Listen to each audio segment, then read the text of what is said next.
Okay, we're on. All right. Welcome, everybody. We are. What's happening? We've got to see if people are going to start saying it. Waiting for Avron. What is it? Here we go. Okay. It just takes a little bit to come up. We got it.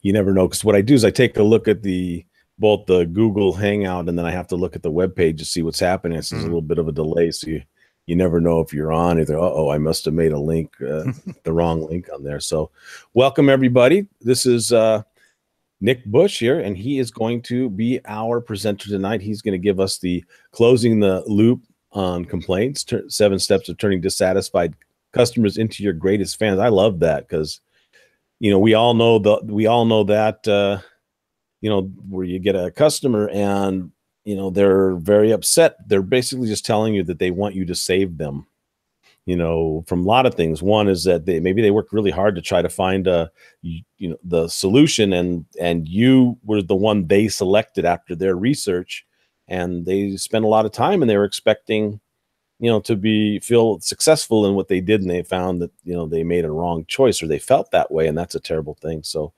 I am going to leave it over here to Nick to tell him a little bit about himself, and then also he's going to go right into his training for you. Welcome, Nick. Hello there. Hi. Well, great to be on this call tonight. Do you want me to just introduce myself, Abraham? Yeah, go ahead. Okay. So I've had about 40 years of working with various companies in various shapes and forms in what could loosely be described as change management. And it's taken in a bit of technology and it's taken in strategy. But most of the time, there's been a very big focus on the customer. And more recently, I gave up working for a firm and went freelance, and that lasted about 10 years in various interim management roles. And now I've set up with a colleague of mine a firm called Next 10 Innovation Solutions, where we are working with companies who want to achieve what we call super company performance, which means a relentless focus on the customer. So some of the thinking we use is incorporated into this session tonight. But I wanted to start with a story. If anybody clicked on a link this morning I put up on LinkedIn that said I'd be sharing secrets of my gym regime tonight, which is a bonus you may not get with other presenters, because you're probably looking and saying, how much does this guy actually work out? And I have to tell you, not very much at all, but it's one of those things that comes in fits and starts. But I wanted to tell you about a time 3 or 4 years ago where I started going to a posh gym. It was actually my son who persuaded me to join the gym because he wanted to go, and he obviously wanted dad to pay for it, which I duly did. And you knew it was a posh gym because every time you walked in, it was a very nice foyer area with plants and stuff, and they would hand you a towel. Like this one, not white fluffy towel, possibly even fluffier than this one.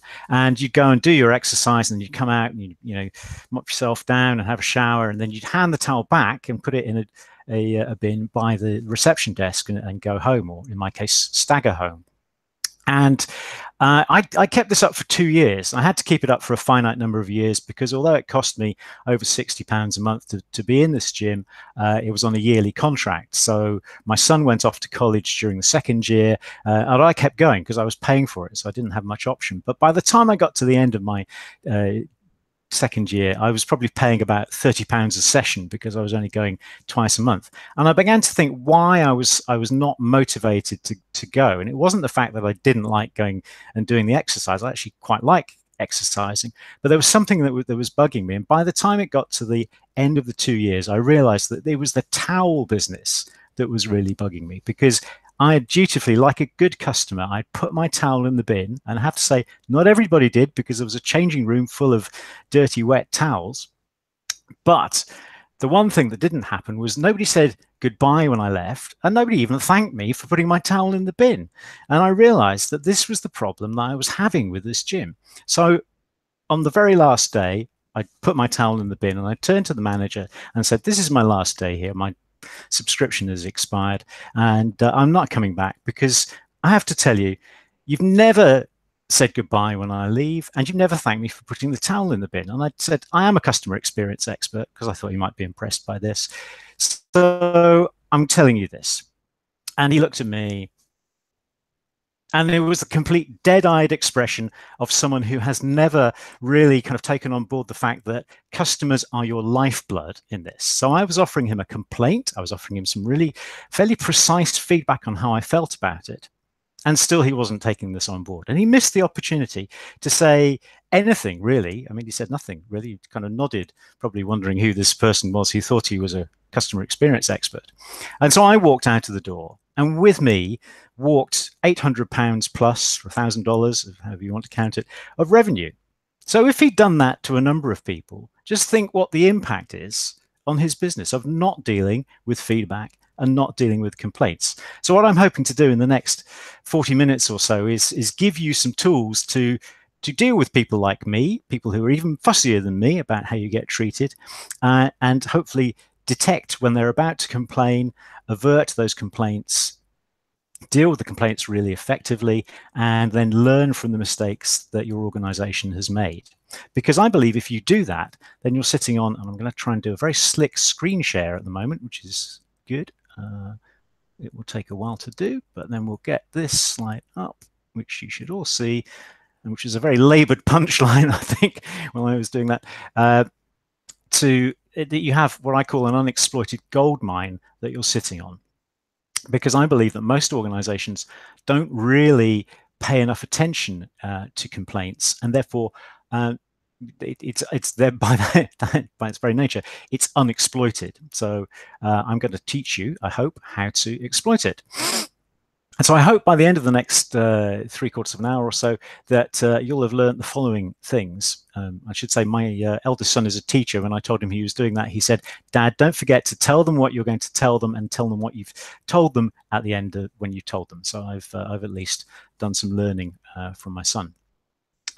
So firstly, we'll discuss why complaints are an overlooked source of customer feedback, because it's sitting there and you really need to be proactive about how you deal with it. And then a strategic and joined up approach to managing complaints, which is this what I've called the closing the loop complaint strategy, where you detect the complaint, you handle it, and then you learn from what you've done. And then I'll give you a 7-step approach and a few stages in that approach that will hopefully get you started on the approach. So let's get into that. Split this up into more or less those sections. I've already covered the first section, which I've called throwing in the towel. I'm not sure if this is an expression that travels particularly well, but throwing in the towel, if you're familiar with boxing or other things, is when you kind of give up. And not only did I throw the towel into the bucket in the gym, but I kind of felt that the gym had thrown in the towel in terms of managing its own customer experience. But the bulk of what I'm going to talk about is not about gyms and towels. I'm going to talk about why complaints are overlooked. I'll walk through the 3 elements of the closing the loop approach, and also the first 3 stages of the closing the loop 7-step approach. And then we'll talk about what we can do next and open it up to questions, if there are any, which I hope there will be. So we know that I looked up the statistics on this, and the range of costs, it kind of depends on which industry you're in, but it is between 5 and 25 times more expensive to find a new customer, to acquire a new customer, than it is to retain an existing one. And Frederick Reichheld, the inventor of the Net Promoter Score approach, which I'm sure many of you on this call will use, claims that increasing retention rates by just 5% can increase your profits by anywhere between 25% and 95%. So that all sounds good. And like any customer experience statistic, you kind of put it out there and think, why don't people just kind of leap up and get on with it? But you find that for various reasons, customer experience generally, but complaints particularly, is not a high priority. And it's something that all organizations have to do, but dealing brilliantly with complaints isn't a high priority for organizations. So I kind of did some thinking, and this is my interpretation of the psychology that underpins it. And I think that as human beings, basically, we don't always like admitting that things have gone wrong in the first place. So it's painful for customers to do that. And accepting and dealing with feedback can be painful if it's negative, particularly. If it's positive feedback, it's great. You know, you love to have it. But if people are complaining, it's just not great, not a great feeling. In business generally, in my experience, is you get much more traction if you're focusing on initiatives that say we're going to increase customer satisfaction generally. We're going to focus on growth and new business, and that's absolutely great. And as I said, Next 10 works with companies that want to do that. But you will make it much more difficult for yourself to grow and grow profitably if at the same time as growing and increasing customer satisfaction with new customers, you are not dealing with dissatisfied current customers, because they will leave and that's a cost. Therefore, you know, the metrics show you that it's just harder to achieve that growth because you're having to acquire customers, more new customers, and that's more expensive. And I think there's kind of a mindset that says complaining customers are going to leave us anyway. They're already dissatisfied, so you know, why bother to deal with them, and why bother to make them more satisfied? Almost as if it's too much hard work. Whereas in fact, a lot of the things that you can do will be able to turn a customer's dissatisfaction around in an instant. And I think maybe the only good reason is that maybe you decide that you don't actually want those customers, although it feels to me that that's not a good way to treat people generally. If you've got customers in your customer base, you don't go out to actively dissatisfy them. There may be other approaches you take to change your proposition, but you don't really want to give them a bad service intentionally so that they complain and leave. So I discount that last point, but I just thought I'd put it in there. So throughout this session, I'm going to ask you some questions, and I'm sure you're going to ask questions at the end. And what I will be doing is putting these and maybe some more into a kind of one-page summary diagnostic that you can get hold of through the CX Success Summit, which I hope you'll use as a way of kind of prompting thinking about where you are currently, almost as a baseline of your approach to complaints management. And some of the basic kind of good practice things about complaining or receiving feedback are, firstly, do you reward people who provide feedback? And by people, I don't just mean your customers, but do you reward people within your organization who provide feedback on the service that you're delivering? Or in what way do you encourage them to do that? How empowered are people who have the responsibility of dealing with complaints? How empowered are they to provide redress or compensation? Do you keep customers informed when they have complained and set their expectations about when you'll be getting back to them? And through the process, do you ensure or guarantee that customers will leave with a better opinion of you than when they started? And then there's the question of resources. And this is kind of my bugbear, because my experience is that generally, because complaints are seen as an unattractive area to deal with, they therefore get under-resourced.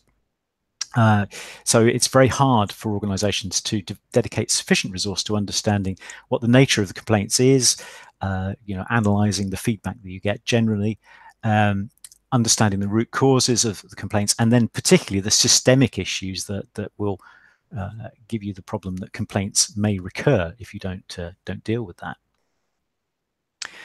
So that was by way of introduction. Let's get into the meat now and talk through the three elements of the closing the loop approach.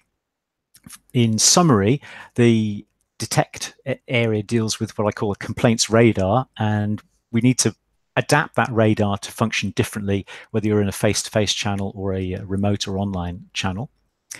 In handling the complaint, I'd like to introduce what I call a complainers or a complaints hierarchy of needs, and then talk a little bit about how people in frontline get empowered, because that's an absolute key, in my view, that you need to trust people a lot more to do the right thing by customers. And then the learning part is the bit that really closes the loop. And it's the bit that's probably most neglected, I would say. And that's because of some flaws which we'll discuss in the way that root cause analysis can be done. And also that the concept of the learning organization, which it was big, or at least emerging about 25 years ago, has not really taken root. And I think it's maybe time for a revival of that concept.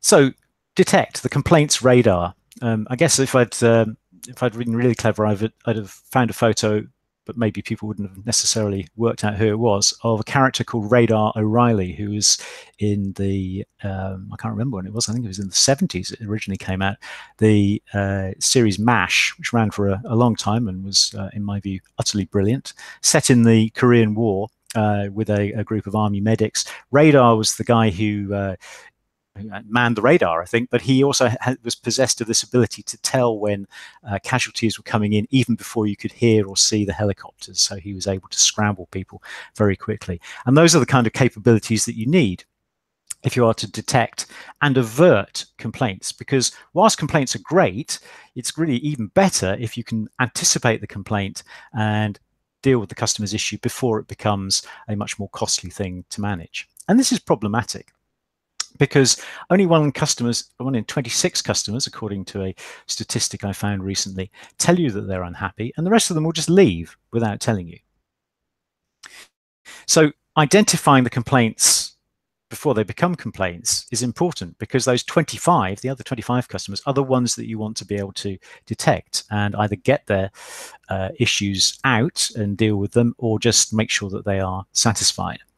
And of course, it's going to be very different depending on whether you're face-to-face. So if you can see a grumpy face like the photo here, your customer looks like that, they're probably not very happy, and you can address that situation. But also, the approaches that you take will be very different in a telephone call center, or particularly online when no human beings may be involved. So we'll discuss all those very shortly. But first, I'd like to tell you another story that this is the other side of my personal health routine, in that part of the reason I go to the gym occasionally is that I also like to eat and go out. So this isn't a restaurant I visited, it's just a stock photo, but it is a story of an evening out about 2 or 3 months ago on my birthday, where I went out to kind of, not a particularly smart restaurant, but a reasonably smart restaurant in the centre of London, for a nice evening out to celebrate my birthday. And the first issue that I had was I was shown to the table, my wife and I, and it was in the line of a very noisy musician by the bar. I mean, he was quite melodic, but the music was very loud, and I kind of felt that we wouldn't be able to have much of a conversation if we'd sat at the table that we were allocated to. So I got up and I walked around the rest of the restaurant to see if there were quieter areas. And the restaurant manager immediately came over and said, "Oh, if you're not happy with that table, by all means take the one here that I was looking at," which was indeed quieter. So he was doing a great job there of anticipating an issue and dealing with it before we got on with our meal. Now, I'm going to come back to this story because there are lots of other things that happened during the course of the meal that illustrate different points of how you deal with complaints when they happen. Because sad to say, although it was an enjoyable evening out at the end, there were a number of things that happened on the way that made it perhaps less enjoyable than it could have been, and that do, on the good side, offer some lessons on how to deal with complaints. So that's relatively easy. If you've got a customer that you can see is bothered or disturbed in some way, then you should be taking action to deal with that, whatever the face-to-face situation is. But if the customer is somewhere else, particularly on the end of a phone, then kind of best practice that I've observed over the years is that using rigorous scripts. If there's one thing that really kind of bugs me, is talking to somebody who's trying to sell me something and clearly working through a script, and if they're annoying me, which is does occasionally happen, then I will attempt to sort of kick out of the script, but they keep going with it, and that just makes you more and more annoyed. So obviously in some industries you have to get through certain regulatory things that you have to say, so that's obviously important. But if you can avoid the rigorous scripting for sales or other types of call, then that really helps. Call handling time. I used to work for a major telecoms provider, and I did a lot of work sitting in with the service centers And they would tell me that they absolutely dreaded having a customer with a really bad problem that required them to spend 20 minutes talking, so way over the target call handling time. And that would introduce all kinds of dysfunctional behaviors. So my lesson from that is don't even, well, you can measure it, but don't reward people on it, and don't punish people who are genuinely dealing with customer issues that makes them go over target. And allow creativity. And these are all things that companies like Zappos, the well-known, they're always cited as the leaders in customer experience and customer satisfaction. This is what they do to make sure that you keep the customer satisfied before things start to go wrong. Or if they start to go wrong on the call, then you've empowered the people to be able to deal with that. So in addition to allowing creativity, the other thing you should consider doing, if you're not doing already, is providing some kind of training for empathy. Apologies, I didn't meant to put this on as a final bullet point, but to me that's really important. And it is actually something that you can certainly recruit people who are more naturally empathic than others. But if you feel that generally you're not being empathic with customers, then there are various types of behavioral and role play training that you can use to build up that kind of capability in your frontline force. Online is a very different matter, and here it's really important to get the voice of the customer. I have some health warnings on voice of the customer later on, but for the online journey, particularly when you're developing a new website or web experience for people, to understand the user experience, to conduct focus groups, to have people walk through wireframes is absolutely essential to anticipate the frustrations that might occur. But there will always be customers, online users, who are frustrated with their progress, or they're unable to complete what they set out to do. So obviously, I mean, some of these are blindingly obvious things, so I hope you're all doing them. Providing help buttons or the opportunity to chat is a pretty standard thing to do, and that should be available on all parts of the online experience. Contextual help is a little bit more sophisticated, so prompting the user if they're not moving in an expected way through the online journey is particularly useful. So you can use, there are providers who will give you pop-up menus, pop-up screens that can come up after a certain time delay. So if people are not moving through that quickly, that might indicate that they need some kind of help or extra assistance. And I worked with a payments provider last year who was beginning to implement that to improve their online experience. And then, of course, it's mainly used for online shopping at the moment, and I've had this recently with something that I started to buy, but then I didn't want to buy. So I get annoying messages, email messages from the provider saying, your shopping trolley is not still got something in it. Did you want to check out? And obviously, if I've left it for 6 hours or whatever, I probably didn't want to check out, and I've probably bought something cheaper somewhere else. But you can use that kind of approach to be slightly less annoying, to offer help and assistance, rather than just assume that people are always going to want to complete the transaction in a certain way. And there's a couple of points I'll just expand on briefly. Just make it easy to provide feedback or complain. Again, it's not psychologically, you maybe don't want to, there's a feeling you don't want to encourage people to complain, but as I said, you should, because it's feedback that you want, not necessarily a complaint. So make that easy, and also use social media. So on the online feedback, here's an example of a website that I did use recently to complain. I won't go into the substance of the complaint because it's not terribly interesting, although it didn't have a terribly good outcome. But here is the TSB Bank in the UK. They have a big Contact Us logo on their home screen on the left-hand side of this slide.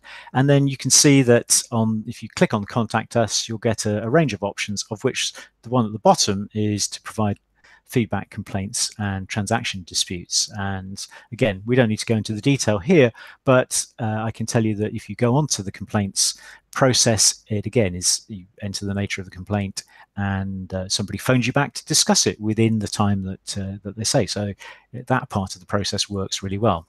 In my experience, the resolution wasn't great, but there you go.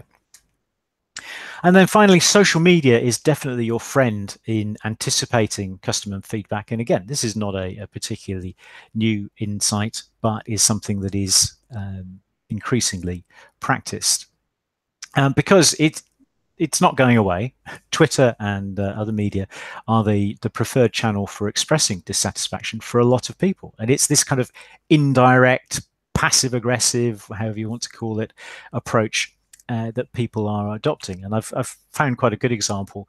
And it's a good example because I like the way that Argos helped it. Argos is a retailer in the UK, and the character, it's happened about 2 or 3 years ago, that Imi Badman Bugti complained, and I don't know if this is the way he normally talks. I'm not going to attempt to replicate it, but a translation is that he's unable to get a PlayStation PS4 in the Moss Side branch and wasn't prepared to wait, and also was unhappy with somebody who had an attitude that he wasn't satisfied with. So a complaint's being made, sort of. It kind of looks like a customer who you might have lost anyway. But what Argos did was to reply in kind, and to say they are getting some more PlayStation 4s in about a week, so maybe you should come back.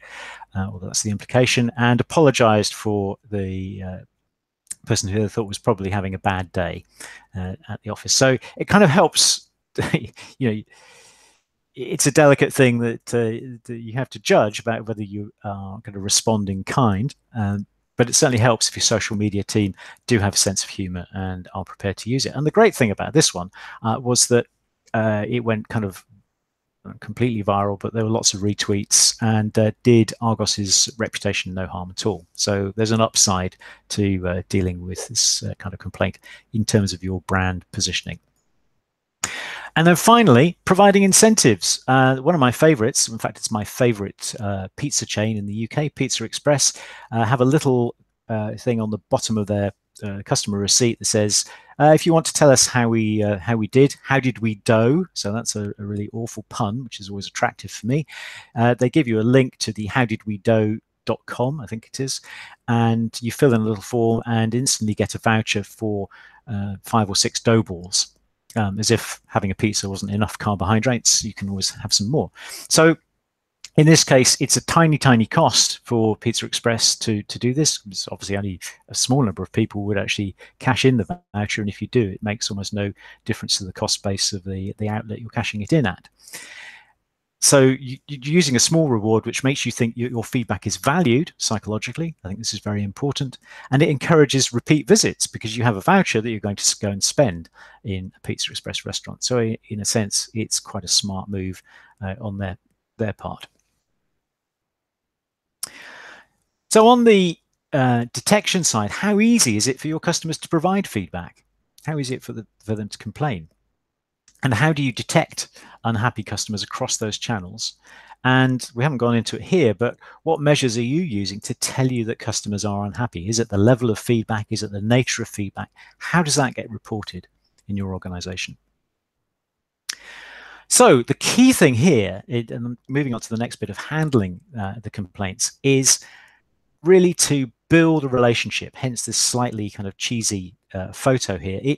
Some of the things you need to practice here are almost the same as practicing a good relationship with a partner, wife, girlfriend, boyfriend, whatever.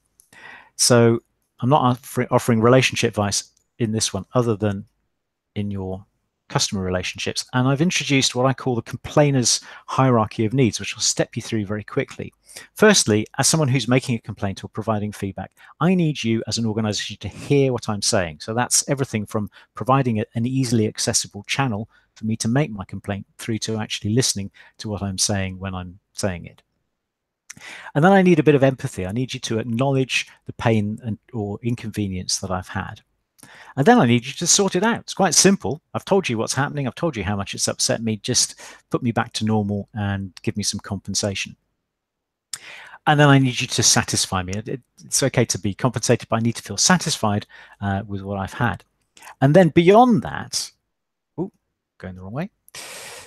I need you to actually delight me, and that will keep me a loyal customer. And that's a kind of unspoken need that customers have. But if you hit that, then you start to exceed their expectations, then you're definitely going to keep me loyal. And it's not about bribing people. It's just about treating them really, really specially because you have, as an organization, have in some way messed up.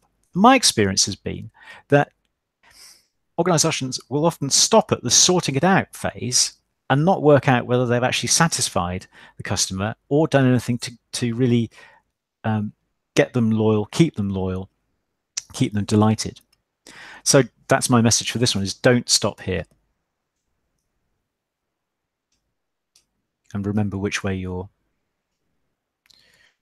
cursor goes. So the response that you have as an organization is fairly obvious, I think, certainly at the lower level, is to listen to what the customer is saying in a non-judgmental way, to empathize with the pain that they've experienced, and then to empower people who are dealing with the complaint to act. Don't put people into a long process to sort it out, particularly an issue in regulated industries, certainly in the UK. So the financial services industry, which I've spent most of the last 10 years working in, has a very structured, regulated approach to complaints management and complaints reporting. And that's a great thing because it encourages good practice and it encourages reporting and it enables you to compare how different organizations are doing. The downside of it is it's a structured process that means if you don't deal with the complaint within 3 days, which is one of the reporting thresholds, you then go into the slow lane and you have about 8 weeks to sort the complaint out. Otherwise, it then goes into a kind of a red zone that gets flagged up to the regulating authority. So that forces a little bit of dysfunctional behavior, in my view, about how some of these complaints are dealt with. Anyway, digression aside, you need to ensure satisfaction. And so actually phoning the customer or contacting them in some way to find out whether they were happy with the way that the complaint was dealt with. And as I said, my experience is that often people are so relieved to get the complaint sorted out that they will forget to ask the customer that this actually happens. But the key, the absolute key that will unlock the gold mine in the complaining customers area is to understand the outcomes that they were trying to achieve in the first place. Because once you do this, you have got the opportunity to enhance the relationship and take it to a level beyond what it was before. And to do that, you need to understand the customer's desired outcome and deliver it better than the competition. This is the basis of my approach to customer experience generally, but it's particularly key in complaints because you're trying to turn around a situation to keep that customer in the fold, because on the whole, it's generally cheaper to keep them in than it is to acquire a new one. So it just makes good economic sense. And to do that, you really need to think end to end. So let's go back to my restaurant again and my experience a couple of months ago. Here's the process or the customer journey for a standard meal, which is kind of the customer journey that I was on. You go from drinks through to appetizer, pre-dinner drinks, through to appetizer with main course, dessert, coffee, and then the outcome for me of that journey is that I have an enjoyable meal. In my case, the drinks didn't arrive. I was sitting down for about 10 minutes in my new table and didn't get a menu or anything. And then when I'd eventually got a menu and managed to order a drink, it still didn't arrive. And I think this was about 20 or 30 minutes, which is an awful long time when you're out celebrating a birthday to not have a drink, in my view. So I did raise a complaint. Again, the restaurant manager came over and he sorted it out very quickly. So we were then able to move on and have the rest of our meal. So far, so good. However, that may have helped me towards the outcome of having an enjoyable meal. But really, my customer outcome was bigger than that. It was a great evening out. So if you then start to think, what's the journey associated with a great evening out? It was everything from arrival through to departure. Only some of these things are in the control of the restaurant. So how they deal with me when I arrive and when I leave is probably it, but I still needed to get home. I still needed to get to the restaurant in the first place. And that was all part of my great evening out. So what I'm saying in thinking outcomes is that an outcome-based approach means that you start to think creatively about how you can deliver that outcome for the customer. So some questions on management is, how far up this hierarchy of needs do you think your complaint handling process goes? What level of empowerment do your frontline staff have? And, really, could you empower them some more? I think the consequences would not be as severe as some organizations seem to think. And then the key question for me is, how much do you understand, you as an organization, understand your customers' real desired outcomes, and how are you organizing to achieve those, particularly when you're recovering from a complaint? And then the final part of this is the learning aspect. And the reason I've got a photo of Yoda, which when I tested this, did not necessarily go down well with everybody, but the reason I've got Yoda is that if anyone's seen the most recent Star Wars film, can't even remember what it was called now, but there is a line where Yoda appears and says in his usual convoluted way that failure the best teacher is. So I very much agree with that. There are various things I failed at in my life, and I like to think I've taken the feedback on board and improved. So quick pop quiz. I probably gave this away at the beginning, but what decade were these artistes famous in? You could probably debate this one, but I'm going to give you the answer right now. It was the 1990s, and lots of great things that happened in the 1990s in terms of music, but also in terms of management thinking. In particular, this guy was not really a pop star even in the management world, but he did do a lot of really useful thinking. So you may recognize him. I didn't actually know what he looked like until I put this presentation together. But I have read his book, The Fifth Discipline, and this is Peter Senge, who was the professor of organizational learning at MIT Sloan School in the US. And he may not have invented it alone, but he certainly popularized the idea of a learning organization. And he identified 5 disciplines that learning organizations would have, which he called, firstly, systems thinking. So that's the ability to see the kind of interconnectedness of things. So if you fix one point in a process or a journey, then it may have adverse effects in other points in the journey. And in his book, there's various examples that I won't go into now that illustrate how, kind of, if you like, good intentions may cause unintended consequences elsewhere. He identified personal mastery, which I interpret as just becoming really good at stuff. And I think that's something that everyone should commit to doing. And very importantly, he identified mental models as being really the shared, his word for the kind of shared assumptions, almost the culture, the beliefs an organization has about how things work around here. And then he said that shared vision, I prefer to use the term purpose these days, but having a clear corporate vision or purpose as a way of driving the forward and making sure that everyone knows what they're doing and then organizes to achieve that. And that really facilitates what he called the 5th discipline, which is team learning, the ability for the organization as a whole to learn from its mistakes, from the situations that it encounters. And I figured that all of these were absolutely key to closing the loop, to being a learning organization, to learn from failure, particularly having really effective root cause analysis, which I've actually got a different term for which we'll discuss in a minute. And then having a genuine commitment to fixing underlying causes, particularly using the systems thinking approach and really getting underneath the mental models that prevail, that might prevent you in really addressing what the customer needed. And then incorporating those findings not only into the development of your own personal mastery, but how you learn as a team. And, one of my feelings about kind of the way in which we manage complaints and the recovery from complaints at the moment is that we may miss the point by going into root cause analysis. Not to say that root cause analysis is wrong. Root cause analysis is great, but it can just address point problems in the customer journey. So again, going back to my example, I discovered, because the manager told me, that when my drinks order didn't get through, it was because there was a problem with the ordering system at the bar. Now, to me, an ordering system at the bar is you hand somebody a chit and then they give you the drinks. But Apparently it was more sophisticated than that. Anyway, the solution to my problem would clearly be to fix the ordering system, and that would put me back on the road to an outcome which was an enjoyable meal. Fixing the ordering system alone at the bar didn't give me the outcome. It just got me as far as the first part of the process, getting my drinks. There were various things that went on, which I won't bore you with now, in the other parts of the process that meant, although I had a moderately enjoyable meal, it wasn't quite as good as it could have been.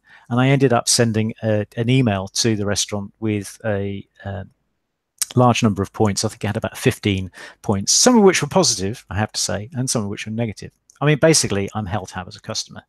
It's probably because I grew up in a restaurant and a hotel for the first 20 years of my life. So that's the way it is. The key thing, however, is not to deal with these point solutions, but to look at the whole end-to-end journey. So if you want your customers to have a great evening out, you actually need to be dealing with those bits on arrival and departure at the end. So departure could, for example, include arranging an Uber for the customer to go home. In my case, since I was pretty dissatisfied with the meal, that would have been quite a nice end to my evening rather than having to pay for one myself. So there are all kinds of solutions that you can put together, but they will be different from the point solutions that you would get if you just analyzed the problems and the complaints on the individual parts of the journey. So some questions on the learning side of things. How many of the 5 disciplines are practiced within your organization?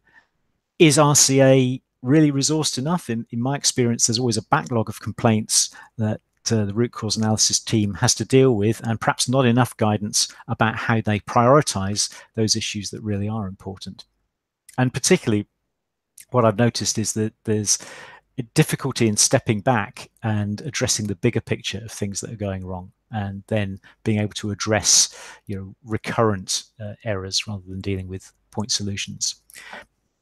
And the other thing is that, as I've said, the looking end to end on the customer journey, it gives you tremendous scope for innovation. But I think in the world of complaints, innovation is perhaps not, doesn't have as high a profile as it could do. Okay, so I've given it a run through the various elements of the closing the loop model. So I'm sure what you're wanting to hear is, what is this 7-step closing the loop strategy approach? So here it is with the 7 steps, and I'll talk you through the first 3 in some detail. And what we're planning to do is set up a more detailed masterclass to deal with steps 4 through to 7, which will enable you to explore and create a model for complaints that will drive you towards the kind of results that you can get in terms of financial benefits. So just very briefly, the 7 stages are that firstly, you need to get real about the way in which you manage complaints today and have an honest conversation about that. Then be honest about the context within which your planned complaints improvement program will work. And if that's positive, move on to the 3rd stage, which is to find the first opportunity. So in my experience, getting into implementation early on is something that will create momentum. I certainly don't propose you do 7 steps and then get started. And then in step 4, I found a very powerful tool is to establish business principles that govern the way in which complaints management works. And that forces you to make some hard choices about how you will treat customers. And it could be some of these things about treating customers that you don't want to keep or you do want to keep, and how those get treated. And having that discussion early on will make the complaints improvement program much more easy to define. And then you need to work out what the operating model is for complaints today and how that operating model is in future. And I've found that when people say operating model, they tend to confuse it with organization structure. I'm not terribly interested in organization structures, but I am interested in organizations that work and organizations that have empowerment of the front line as a key. So operating model includes those elements of the organization. It includes the customer journey, the back office processes, and the technologies that support that complaint handling. So that's what that step is about, to map out the blueprints for that area. Then before you get into implementation, you need to define the conditions for success. What's going to make this work? This is kind of fairly standard change management practice in my experience, but you need to identify that before you start identifying and quantifying the financial benefits and putting together a program to deliver some real results against that benefits plan. So as I say, steps 4 through 7 will be part of another session.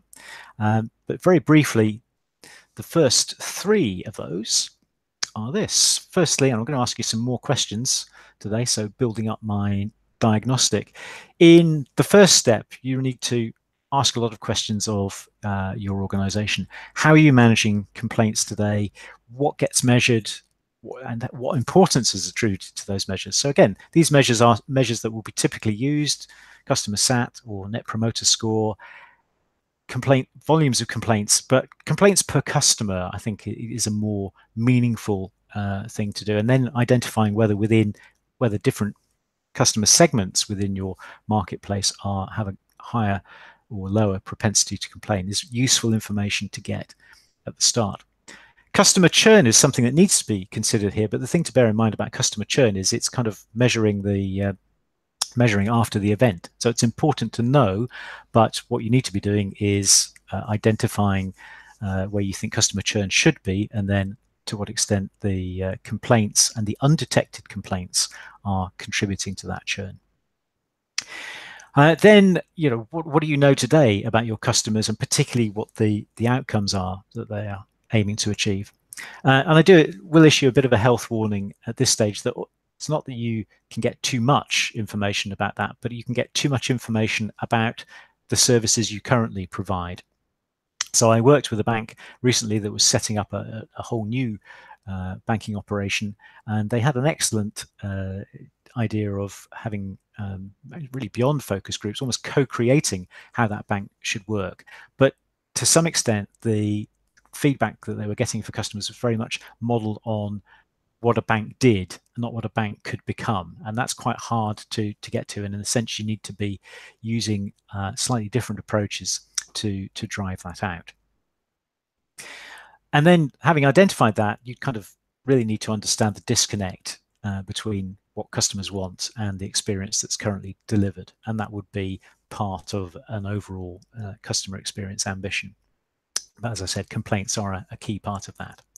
And then costs are absolutely vital to get a handle on, because that's going to be needed to make your business case and to give you something that you can measure against in future. Then the context setting, and this is key as well, because this will govern the level of ambition that you have in terms of a complaints improvement strategy, is really what's the appetite for change, who is making a fuss about this, who's getting the traction at a senior level, how much do customer issues get talked about, and is anyone genuinely committed to customer centricity, or is it just a nice buzzword that people are engaging with or not? And then customer issues and complaints, what's the forum for discussing those? Do they get escalated up to a senior level, or do they get reported on? How do they get dealt with, and in what way do they get dealt with? And it's not to say that everything should get up to a senior level. It's sometimes you get a distortion of certain issues being discussed and some issues being completely ignored. So it's important to understand how that happens. And I think that the truth that you have to deal with here is that if a business's priorities at any point in time are different, so there may be a massive cost-saving drive on because that's what you have to do as an organization, or you may be preoccupied with acquisition or divestment, then actually making progress could be limited. And it's important to understand that before banging your head against a brick wall too much. And then you need to get going. You need to find an opportunity. This is not quite like panning for gold, because panning for gold suggests that there's not much around and you've got to deal with a lot of rubble first. I think you should start with the process or journey that attracts the most complaints, and you should understand the costs with it and potential revenue upside, because that starts to give you a model for thinking about how the whole panoply of complaints will be dealt with as you roll out the full strategy. And that's a good opportunity to engage with the customer's desired outcomes when they were working through that process or journey. And then the bottom two are just standard change management. You need a sponsor who buys into that, who's going to open up opportunities for you to run a pilot to start to test out this approach. So get started. Get started at step 3. And then, as I said, there are more steps to do to flesh out the strategy and have a really well thought through approach to managing complaints. Okay, that's brought me neatly and kind of almost in the time that I was anticipating to just cover off some takeaways. So in line with good teaching practice, I hope you've understood these 4 points: why complaints are overlooked and why you should take a joined up approach to managing them, and indeed what that joined up approach looks like, closing the loop, as I've called it. And I've introduced you to the 7-step approach and given you some pointers as to how you can at least get to the point of running a pilot project. Although obviously I've only described that in about 10 minutes, so that was inevitably high level. I hope there are some other things that you'll take away from it, because I believe that complaints management is not a cost center that is just some inconvenience you have to manage, but managed correctly in terms of revenue that you've regained, you can start to see it as a profit center in its own right. Customer outcomes generally will give you a massive innovation opportunity, whether you start to think of it in complaints or in the normal customer journey. And I would recommend moving away from root cause analysis, not moving away from the techniques, which are all excellent, fishbone diagrams, 5 whys, whatever you use, and but replacing it with an outcome analysis. What is it the customer really wants, and how can we make improvements that drive the journey towards delivering those outcomes? And then finally, I'd put a plug in for reintroducing the learning organization. I think it kind of failed as a concept to really get like, because it sounds, by its very nature, it sounds a little bit academic and unbusinessy. So I think I'd recommend introducing the disciplines of the learning organizations, but maybe doing it by stealth, delivering the results from your initial program and then going, aha, this is how we did it, by adopting these 5 disciplines. So finally, as I've said, the bonus for getting to the end of this is that I'll make available over the next few days a diagnostic questionnaire based on the questions in this session. And a little plug for our online publication at next10.media, where you can find this thinking and more around leadership, entrepreneurialism, and customer innovation. And if you send me an email on this address with your email address, I will be happy to sign you up for our newsletter or deal with any questions that you might have. So, Abraham, you've been very quiet, so I'm hoping that's not, I've just been talking to a blank screen. No, you. That's good. I've just been listening, and you know, that just is what. You up. This is good. Yeah. So if anybody has any complaints, you know, this is the one that you can do it in. Yeah, absolutely. I want to hear all the complaints about the CX Success Summit. You know, lay it on me. I learned that those are the gold mines, but the truth is that we all know that. You know, how many times have we ourselves? I know personally, I've had many experiences where I want to be your customer, you know, and I'm trying to be your customer. I'm trying to tell you, hey, your product hurt me or caused me some problems, and I would like you to be able to make it better for me. And like what you said, when you have your little steps where they sort it out, and then that's it. Well, it is nice to be compensated, because a lot of times the companies who caused you that problem cost you maybe some time and some money, and they're not going to make it up. For example, if I go to a store, I have to travel about a half an hour to go to any kind of a major city, because I live up in the mountains.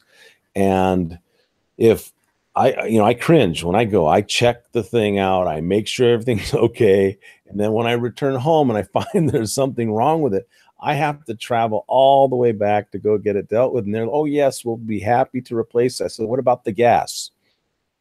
I came to buy a product from you, and what about the gas? And they're not willing to pay for my time. That just seems to be something unheard of. But it's a scary thing to go shopping in some of these places, right? Because they don't care. Yeah, they don't. And that's an example of thinking outside of what you do as an organization, because the inconvenience extends beyond just that transaction. It's your additional journey. It's all the time you've had to spend complaining. Right. No, that's, sometimes you have to go to work for that company, and I don't like that, or it's like, hey, I didn't want a job here. I just wanted my and that's the great thing, because if I'm complaining, if I'm providing feedback, I am doing well. And I often complain to companies that I like because I want them to do a better job, because I want to stay as their customer. Right. Well, that's the point. But yeah, it's disheartening to find how much they don't care.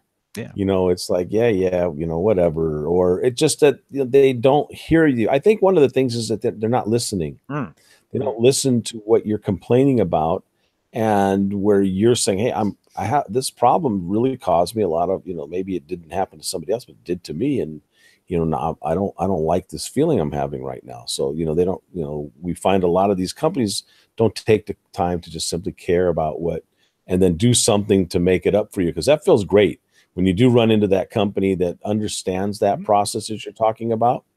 Yep. And it's an amazing experience. It's like, wow, this is good. I can count on these people. I can trust. In fact, I was interviewing Don Peppers, and he came out with saying, really, it's boiling down to trust. He says, this is where everything's going. This is the big differentiator, where how people are companies. Can you trust them? Can you really trust them? And that's a big thing. So, if you stop to think about who you're dealing with, sometimes that you're about to enter into some kind of a business transaction with a company, because that's what you're dealing with. You don't know if you can trust them or not, but you still need to do business with them. And, I think that this idea that you're bringing across with the complaints, well, if I know and I can feel safe to come to your company and say, hey, Nick, I didn't like this, what just happened here. And I really would appreciate, if you could help me out with this. And hey, no problem. Thank you for, letting me know that. I really appreciate that. What can I do to make it up for you? Let me hear about it. And, and how good do I feel, and how do I become a raving fan of yours. Absolutely. So that's important, folks. So, anyway, if anybody has any questions, now's a good time to bring them in. And Nick's here, because keep this in mind, folks, is that when I bring these people on, these people charge a lot of money for their time, and to have them come on and to speak to you, you have an opportunity here for free to be able to talk to them. There he is. Okay, now I got to get the name right. He spelled it out to me. It's I got my American accent here. It's Basel. Did I get that one right? Did I get that one right there? He says, hi, Nick. Great presentation. Monday, Annette Franz spoke about customer journeys. She said they need to be part of your overall CX strategy. How would you place complaints in your CX strategy? I think it's as important, if not more important, than customer journeys, because, as I've said, it gives you that lens on how well your customer journey performs, and it gives you that opportunity to get to step back from it and go, what is the business outcome that we're trying to achieve? Or, sorry, what is the customer outcome that we're trying to achieve, that the customer really wants, and how does our business organize itself to deliver that? And that's not a question of just the customer journey. That's the proposition that you're delivering, the economics associated with that proposition as well. All right. Thank you, Basel. You got to tell me if I got that right. Now Nick says it right. Say it, Nick. Ooh, you're breaking up slightly. I hope I wasn't breaking up during this. No, you said you were. I'm just trying to get to be able to pronounce Basel's. He spelled it out for me, but you said it perfectly. Beautiful. So can you hear me?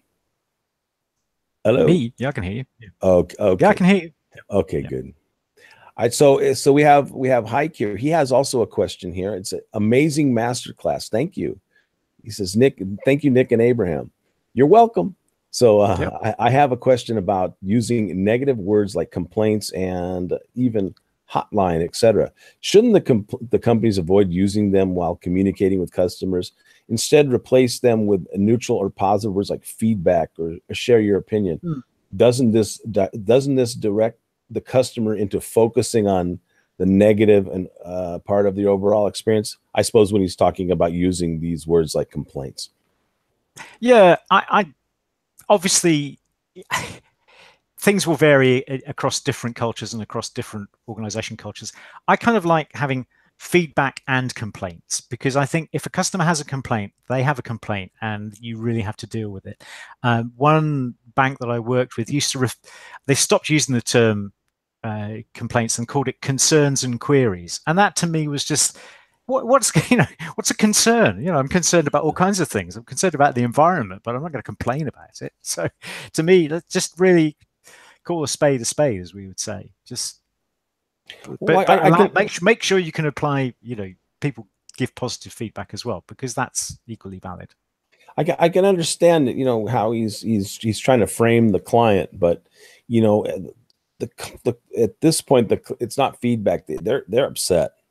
A complaint, when you think a complaint, it's a complaining customer, and folks, please, you could pipe in, with what you feel about it. But when I'm complaining, I'm upset. I'm not happy about it.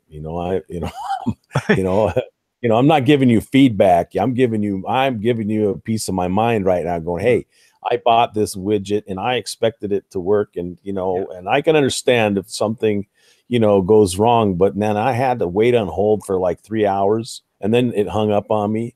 It starts to, the feedback is what you're listening to. Yeah. When he's giving these key hints of like, I waited 3 hours and it hung up on me, that's the feedback. But the customer's still complaining, Yeah. But having said that, sometimes, I can't remember the organization that I did send a complaint into, where I had to say, this isn't a complaint, but I just couldn't work out where I was supposed to send this bit of feedback that was a query. So, I mean, queries are important. Unanswered questions. True. Yeah. So if it's not covered in, I think companies think they're so great on their FAQs that if you've done all the FAQs, it must be a complaint. But there is a kind of gray area in between, saying, well, I think I'm not sure about how your thing works, and you haven't given me the answer. So, if you don't deal with that gray area thing, that's going to become a complaint. Right. I think it's the bottom line is that, when that comes in, this is what I say is that, well, actually, it's, I don't say it, but it's said, is that that's a gift. The complaint is a gift, because if think of all the ones who didn't complain and just left, like in your case, you didn't have to say anything about that towel. You could have just dropped that towel and says, I'm out of here. I don't, it's not worth my time to speak to these people. I've had enough of this place. Right. So a complaint is, you want to give it a name, call it a gold bar. I'm thinking hike in the sense is that, from rather than trying to reframe the customer's perspective on that idea of, feedback, complaint, we have to refrain, us as business people, of how we see complaints, rather, and saying we could look at it as feedback, and in the positive way, because generally when somebody complains, we want to defend ourselves, and that's real deadly in customer experience. You cannot argue with the customer. It's just, that slogan, well, the customer might always be right, but they could be wrong and they're complaining, but it's not our job to fight with them. Our job is to make peace with them, and to try to get them to stay your customer, because we're talking about lifetime value. And this is a big problem. If you start fighting with that customer, it's not going to help anybody. Okay. Hey, we got Nate. Hey, Nate. All right. He says, we learn from complaints. We are validated by complaints. Hey, I like that. So yeah. Very good. Very good, Nate. I know there's people in the sidebar. Normally I can see who you are. For some reason on this chat wing today, I don't see who's here. So I apologize if I'm not saying hello to everybody that's has come into the chat wing. And those that are just viewing, please, just come in and join us, join the party. I wanted to make a little announcement here. I was speaking to Basel, and he actually did me a real kindness, and he started promoting the CX Success Summit. So I want to say thank you for that. I really appreciate that. And we really appreciate that. But I thought that next week we're going to wrap it up. Next Wednesday is going to with Chip Bell. He has that book called Sprinkles, and I like the title of it. I figured, well, Sprinkles reminds me of dessert, so I figured we'll have Chip Bell for dessert with his sprinkles over there. But on Thursday I thought I'd add an extra day, but we're going to do a thing. We'll turn it around. Well, I'd like to have you folks, like, Basil and Nate and Andy and Ricardo, whoever would like to join us on there, to come onto the Hangout and be on the inside and to be able to hear your feedback in your complaints and hear your your feedback about what you felt about all the master classes. What did you learn from it? What are you going to take? What could you offer even the other people that will be watching? Because we'll promote it and the people can come and ask questions as well. It will be we'll say the person on the ground type of a mastermind, kind of, however you want to term it. But if you're interested in doing that, oh, great. So Andy's in. All right, Andy, I knew I could count on you. All right. Hey, Nate's in. All right. I like that. So if you are sitting in the audience now and you haven't come to the chat wing and you'd like to participate in that, you can just shoot me an email at abraham@cxsuccesssummit.com. You can find that on the website too. I'm emailing you all the time. If another thing I just want to say is, if anybody is receiving emails and they feel it's too many or something, just let me know. If there's something that you're not happy with, you need me to change for you, I'm here for you. I want to make this experience great for you. And if there's something you feel I can do better for you personally, please let me know. I really want to do that for you. So great. So we have Basil, we have Nate, and we have Andy, and anybody else that would like to pitch in the chat there, just let me know. And those that would like to join us next Thursday on this, so we'll figure out what we're going to call it. But it will be, I think I might even invite some of the subject matter experts to come, and they can be in the audience and listen to you guys. How about that? What do you think there? You want to come to that one? Yeah. All right. I might be out in a restaurant looking for things to complain about. All right. Well, does my time. Anybody have any other questions here? Because we want to. I think Nick was telling me he belongs to a choir. He's a singer, so that's beautiful. So nobody should ask me to sing. It's not a professional choir. My wife is in on this one too. She's going to be great. All right, so this is wonderful. All right, well, thank you, Basil. All right, thank you very much, everybody, because we don't want to delay Nick for his singing. He's got a life out there too, and I think he's given us plenty to work with. And so I just want to make a quick announcement here about what's coming up for next week, because tomorrow and Saturday we're off, and Sunday it is going to be me actually on Sunday, telling you about my story a little bit. It's not really a master class. I don't want to call it a master class. It's just me telling you a small business success story about how I just about ran my business, my family's business, into the ground, and had no idea how to do business. I was just like thrown into this position, and I learned CX the hard way. But we were like $70,000 in debt. And there was a recession. It was bad, right? But within 3 years, after some insights that I had, we ended up making with using CX, getting to $90,000 profit. So, from that 70,000. So that was pretty amazing. Hike, you have a question. So I think this question should be asked to every speaker. What's the most remarkable, awesome customer experience that you've experienced? Oh, I should have prepared an answer for that one. I'm gonna have to rack my brains on that. It probably goes back. I think there's a restaurant I went to about, I think it's probably about 10 years ago now. There was probably just the the best meal in terms of end-to-end customer experience that you had? And maybe it was so good. I just started out as an independent customer experience consultant. I actually phoned the restaurant up and I said, "Can I come and interview the boss? Because I want to know what made that so good." And there were some great lessons I took from that interview. It's not on the Next 10 website. It's on the deep recesses of my personal website. So if anyone wants that story, I can make that link available. But Shea Bruce in Wandsworth. It's not as good as it was, but 10 years ago, that was like an almost perfect meal. Let's hear. My wife would like to hear you sing. No, I'm not going to do that. Okay.